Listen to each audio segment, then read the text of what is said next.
This is considered one of the best homemade tire shines you can make.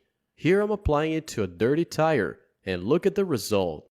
It gives an incredible shine to your tires.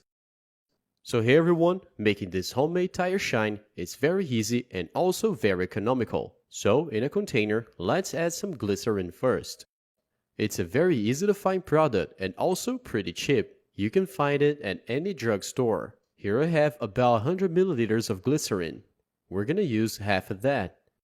So 50 milliliters. Let's add it here. We're also gonna need some alcohol, but this time it's gel alcohol.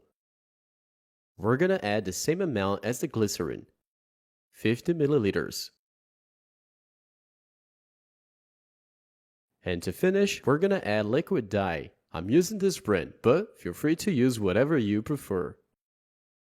So go ahead and add just 2 drops, that'll be enough. Add it here. And now, just mix it very well.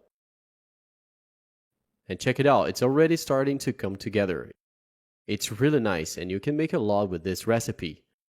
And it also is going to last longer, folks.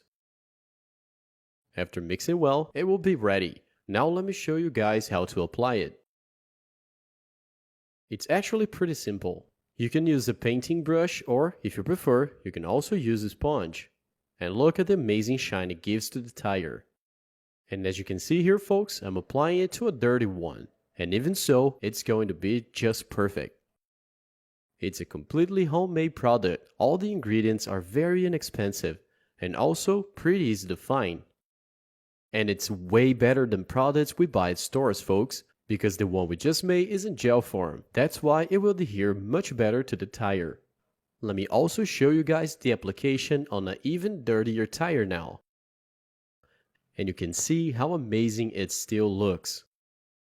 It has superior adhesion, which means you can go over puddles of water or drive in the rain with no worries, because it won't come off easily. It lasts much longer on the tires. It's very similar to the products we buy at stores, but as I said, this product has much better performance, because besides being much cheaper, it's in gel form, so it will adhere much better to your tires. Here the product hasn't dried yet, but when it does, it will be even better. And after some time, now the product has completely dried. It's been 40 minutes and check this out, guys. It looks like a brand new tire. Just look at this amazing shine. This will last for a very long time, as I mentioned. This product doesn't lose in anything to the ones we buy at stores. So make sure to try this at home. You're definitely gonna love the result.